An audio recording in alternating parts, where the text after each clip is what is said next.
How's it going, everyone? My name's Jason Pacheco. I am a real estate agent in Rhode Island. We are coming on here, our first podcast. Going to come on here and try and give you guys some value every week. Again, my name's Jason Pacheco. We got Matt here, also a real estate agent from Rhode Island. Matt, where are you from? How'd you get into real estate? Let everyone know what's going on. So my name's Matt. I joined Jason's team a little over a year ago. Obviously part of Coldwell Banker as well. I got into real estate primarily from my first experience, as Jason knows. It didn't go so well. It was, there were a lot of things I thought my realtor could have done. They didn't do. So I really got into it to, provide a better service to, clients, future clients, things of that nature. Stop you there. No, we're good. Oh, We're go good. ahead. We're good. So I actually had my license, knew Matt, picking at Matt. Hey, let's buy. We're a little friendly then. Yeah, we're going to do it. He went elsewhere. Tell him about, what happened. No hard feelings. Obviously, we're buddies today. Yeah. Let everyone know kind of how easy it is to swing off and use another real estate agent. You get pulled in so many ways. You feel like everyone's a real estate agent nowadays. But if you can go back in time, what would you have done to vet the real estate agent that you ended up using? And again, sorry to cut you off. Let me know a little bit about that stuff.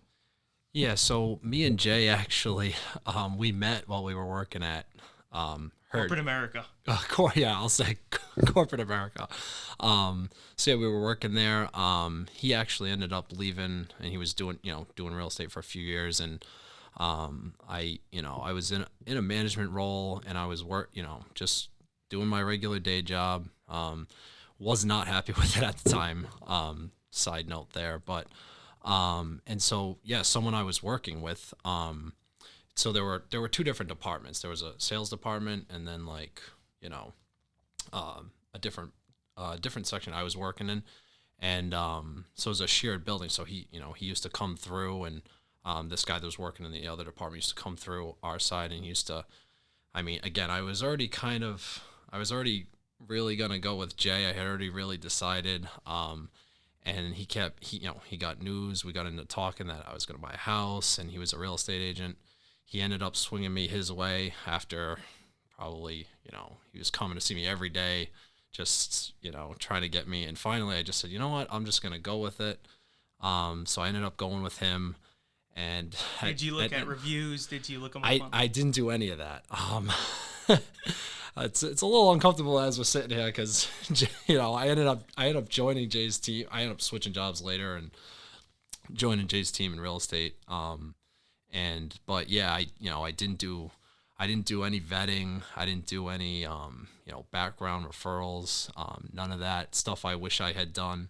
Yeah. What I would always suggest is if you're looking to buy a house and, where I'm sitting, I feel like, given I'm 26, helping a lot of people my age, my sphere of influence, I've gotten those messages, built that relationship with someone I went to school with, and then all of a sudden they'll say, my parents' realtor, my mom wants me to use so-and-so, and then I lose the client. So, and it's not a bad thing. That agent might be great, but still do the benefit of the doubt. Go on Zillow, look at their reviews, look at their past sales. How many sales did they do in the past 12 months? Maybe they got their license, did 3 transactions 2 years ago and haven't done anything. So it's important to do that. Would you agree? Yeah, I'd agree. And I think even now I've been, in real estate for a year now. I've done 9-10 transactions. I can kind of see where my realtor went wrong, and obviously viewing some of the transactions you've done, even when I very first started, much different than how my realtor helped me. So, but you bought your first property, right? Yeah, I did. So tell us about, what did you buy? Were you nervous at the time because it was your first property? Right? Yeah, I was. Yeah, I would say, I was definitely nervous. I didn't know what I was doing. I mean, between now and then, looking to eventually buy another property, but it's for another time. But yeah, I had no idea. I didn't know, whether I was going to get a single family, multifamily. I didn't know. I just got pre-approved and went out and just started looking at everything. But there were definitely a lot of things I wish I had done differently, for sure. Again, it ended up actually working out pretty well, I would say. But What did you end up getting? Single family or multi? yeah, so I did end up getting a multifamily, and it worked out. So I house hack, and it really What is it's that? paid House off. hack. House hack. So house hacking, essentially you buy a 3 family unit or more, but your best bet to start in a 2 or 3 family. You live in one, you rent out the other. Hopefully, one of the units can pay for most or all of it of the mortgage payment, which mine does, thank God. Again, so it did work out. So, if you don't mind me asking, Yeah. what is your mortgage payment around? So my mortgage payment's around 1,600. And what? It's a 2 family. Right? 2 family. Yep. So, So yep. what are you getting for rent? I get 1,500 for rent. Yeah, so you're getting $1,500 a month from your tenant, and you're taking that $1,500, getting $100 of yours, and paying the mortgage. Yes, correct? that's correct. Yeah, Yep. that's And it's sweet. like the property obviously goes up in value. So it's not just about a lot of people think the rent payment, like the property is still going up in value. There's a lot of tax benefits. So To yeah. piggyback off that. Yeah. I'm Jason. I'm from Cumberland, Rhode Island.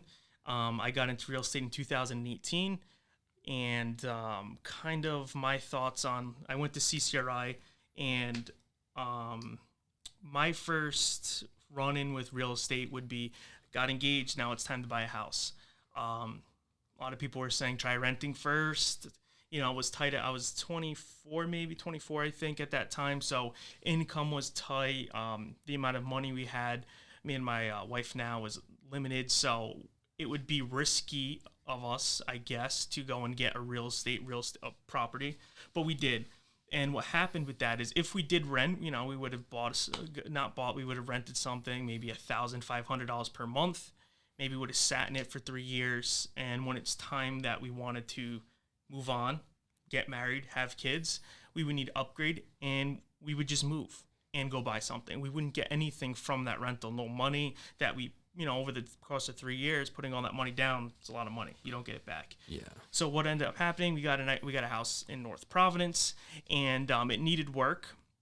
And I think that's a great tip to kind of offset this market right now where it's kind of still prices are still high, and everyone's worried about the market going down, because obviously if you buy a house at $250 today and then next month the market goes down, it's worth $200. That's an extreme example, but you'd be in the hole, I guess you could say, right? Yeah, and actually to touch on that too, like a lot of people when I was buying too, so I'll full disclosure, I bought my house for $260. A lot of people when I was buying were saying, oh man, the market, this was 2019. The market's up, you got to wait for it to come down. Now here we are 3 years later. I bought for $260. I could probably sell it for $380 to $400. So, and now the home that Right. same house, if I had waited, you're talking even yours. I mean, Right. Like what's where I was yours? gonna. So I'm a believer in like sweat equity, they call it. So you sweat, put in hard work to make equity. So I bought the first home. It needed work. I would say not a lot, but it needed work. Went in there, bought it for $245, did all the work, and today I could sell it for probably $350, $360-ish, around that area. So essentially, that's a bank. My house is another bank account with $100,000 in it. So if I went and rented, I wouldn't have had any of that. If I waited, or if you waited, you would have lost all that equity that the market built for you.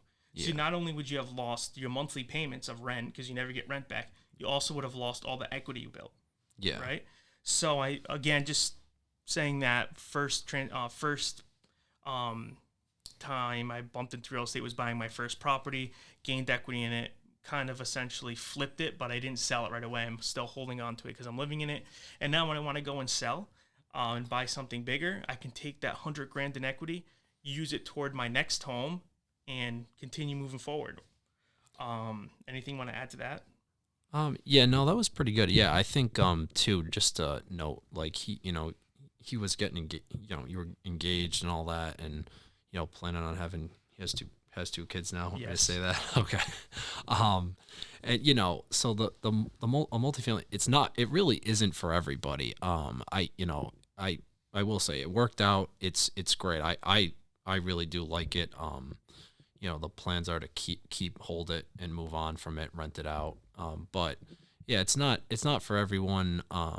As an investment, I think everyone should really get into that at some point. But as far as living in it, it's not for everyone. You're gonna have, if you're in a point where you're having a couple of kids or you're engaged, maybe it's not the best, um, not the best route. Yeah. So you gotta just look at your situation. Yeah. So just a quick idea of, all right, now you're watching this and you're wondering, what does it take to get into a house?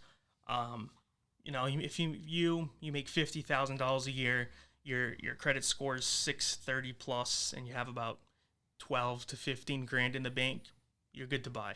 You're not gonna buy something beautiful, but you're good to buy.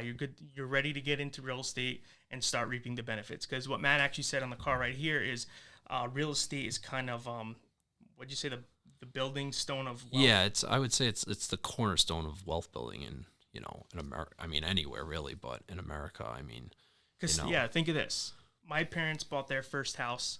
It was like $250,000, and today it's worth $600,000. So if I bought this home, I got this home in North Providence, I take 30 years because I have a 30-year mortgage on it to pay it off. 30 years from now, I don't owe anything on it, and I could probably sell it for, who knows, $1 million. You really don't know how prices just always go up. So imagine selling something for $1 million in 30 years, and then 30 years from now, I'll be 70, and I'll be ready to retire. I have $1 million, sell my house, go buy something in Florida, a little condo, cheap, enjoy life, $1 million in the bank, and that's not even talking like any investments you have or retirement investments. Yeah, and I think another thing just to note is that a lot of people are afraid the market, it's going to come down, and like, what happens if I buy, and then, you hear that a lot. My answer to that is this, in the last, I would say 100 years or so, real estate has come down really, as far as like something noticeable twice, 2008 and around in the 1930s. And then 1 year later, it just came right back up. So if you in 2008, for example, if you bought a house, if you were, you had a house, you were underwater on it, 1 year later, those prices came flying back up past where they were originally. So, it's, over 100 years, if, prices have, that it's basically this and they've done like that, it's kind of. I love it, Matt. So if you could go back in time and tell your high schooler self something, piece of advice, what would you say? What would you tell yourself? I would say figure out what you actually want to do. I think a lot of people just, I'm not saying college isn't for everyone. I went and finished, but I don't think it's necessarily for everyone. So if you're going to go to college, go with a purpose. And if not, find something else. It's not the only thing. Agreed. I agree with that. Yeah. I feel like when I think back to high school and people trying to think of, what college do I want to go to? So the high school pushes college on everyone. Then it's a matter of everyone like, ooh, I'm going to blah, blah, blah college. And it's kind of like a status. Yeah. And don't go for the status because now you're in debt. And now you're hoping Biden, gives you that money back because you're in debt. Where somewhere like myself, to be honest, I went to CCRI and doing well, no loans to pay off, and I didn't go to no fancy school just to say it or to experience it.